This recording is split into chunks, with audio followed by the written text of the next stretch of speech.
அடுத்தாப்புல நம்ம என்ன பண்ண போகிறோம்னா, தொட்டி மண்ணை நல்லா கிளறி கொடுத்துட்டு மல்ச்சிங் பண்ணணும். மல்ச்சிங்னா தமிழில் மூடாக்குன்னு அர்த்தம். இந்த காஞ்ச இலைகள் தவிர கரும்பு சக்கையை வச்சு மூடாக்கு போடலாம். அப்படி இல்லைன்னா கிச்சன் வேஸ்ட்டை வெயிலில் காய வச்சுட்டு. ஃப்ரெண்ட்ஸ் எல்லோருக்குமே வணக்கம். வெயில் இப்போமே நல்லா அதிகரிக்க தொடங்கிடுச்சு. நம்ம இப்படிப்பட்ட நேரத்தில் ஒரு சில குறிப்புகளை பயன்படுத்தி அந்த வெயில் தாக்கம் அதிகமாக நம்ம செடிகளை பாதிக்காமல் எப்படி ஈஸியாக சம்மரை கடந்து போகிறதுன்னு பார்க்கலாம். நான் நம்ம கார்டனுக்கு ஷேட் நெட் பயன்படுத்தலை. ஆனால் காலையிலையும் சாயந்தரமும் மறக்காமல் 2 வேளை தண்ணி ஊற்றிடுவேன். நீங்களும் உங்கள் கார்டனுக்கு நான் ஊற்றுற மாதிரியே 2 வேளையும் தண்ணி ஊற்றிடுங்க. அடுத்தாப்பில் காலையில் நம்ம செடிகளுக்கு தண்ணி ஊற்றுறப்போ செடிக்கும் கொஞ்சம் ஸ்ப்ரே பண்ணி விடணும். அப்படி விடும்போது அந்த செடிகள் கொஞ்சம் புத்துணர்ச்சி அடையும். அதே போல் வாரத்துக்கு ஒரு தடவை கற்றாழை கரைசல் தெளித்து விட்டோம்னா செடிகள் நல்லா செழுமையாக அந்த வெயிலை தாங்குகிற சக்தியோடு இருக்குது. நான் போன வருஷம் நம்ம செடிகளுக்கு அடிக்கடி கத்தாழை கரைசல் தெளிப்பேன். என் அனுபவத்தினால நான் சொல்கிறேன். அடுத்தாப்பில் நம்ம பார்க்கலாம். நம்ம பார்க்குறது ஒரு பன்னீர் பட்டன் ரோஸ் செடி. அந்த தொட்டியில் பாருங்கள், நிறைய குப்பைக்கீரைகளும் முளைச்சி இருக்குது. அப்புறமா களை செடிகளும் இருக்குது. ஒரு மணத்தக்காளி கீரையும் பெருசாக நிற்குது. இப்படி இருக்கும்போது என்ன ஆகும்னா, எல்லா செடிகளும் சேர்ந்து இந்த ஒரே தொட்டியில் உள்ள தண்ணியை தான் உறிஞ்சி எடுக்கும். அப்படிங்கிறப்போ இந்த ரோஜா செடிக்கு தண்ணீர் பற்றாக்குறை ஏற்பட்டு அது வீக் ஆயிரும். அதனால் நம்ம களை செடிகள் எல்லாத்தையுமே ரிமூவ் பண்ணிடணும். தேவையில்லாத களை செடிகள் எல்லாம் எடுத்துட்டோம்னா அந்த நம்ம ஊற்றுற தண்ணி வந்து ரோஜா செடிக்கு மட்டுமே சேரும். ரோஜா செடி நல்லா நிற்கும். அதனால் உங்கள் தொட்டிலையும் நீங்கள் இந்த மாதிரி களை செடிகள்லாம் இருந்ததுன்னா எடுத்துருங்க.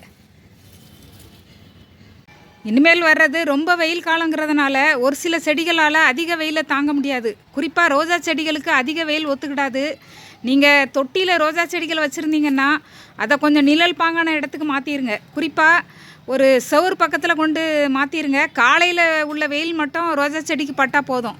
அந்த மாதிரி உள்ள வெயிலில் மாற்றிட்டிங்கன்னா ரோஜா செடி அடுத்த சீசனுக்கு ஈஸியாக கடந்து வந்துடும்.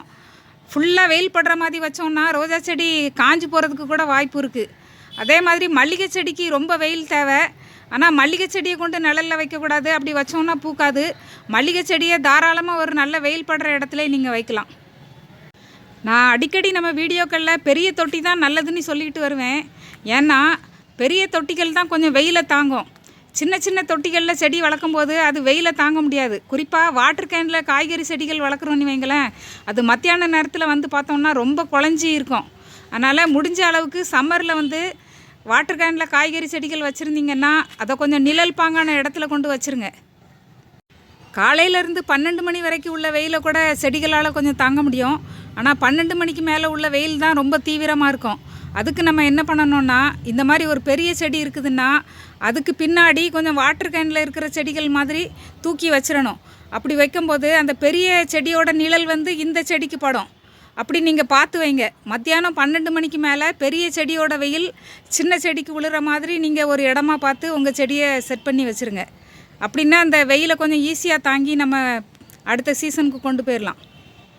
அடுத்தாப்பில் நம்ம செய்ய வேண்டியது, தொட்டி மண்ணை நல்லா கிளறி லூஸாக இருக்கிற மாதிரி வைக்கணும். அப்படி வைக்கும்போது தான் நம்ம ஊற்றுற தண்ணி தொட்டியோட எல்லா இடத்துக்கும் பரவி எல்லா வேரும் நனைஞ்சி செடி நல்லா செழிப்பாக நிற்கும். அப்படி மண் டைட்டாக இருந்ததுன்னு வைங்களேன், நம்ம ஒரு இடத்துல ஊற்றுற தண்ணி டைட்டாக இருக்கிற இடத்துலலாம் உள்ளே இறங்காது. ஏதோ ஒரு இடத்துல மட்டும் இறங்கும். செடிக்கு முழுமையாக தண்ணி போய் சேராது.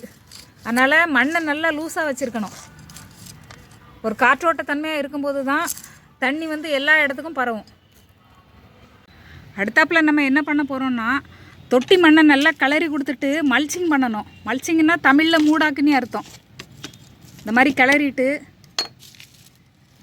காஞ்ச இலைகள் எடுத்து வச்சுருக்கோம் பார்த்தீங்களா, அதை நம்ம போட்டுருவோம்.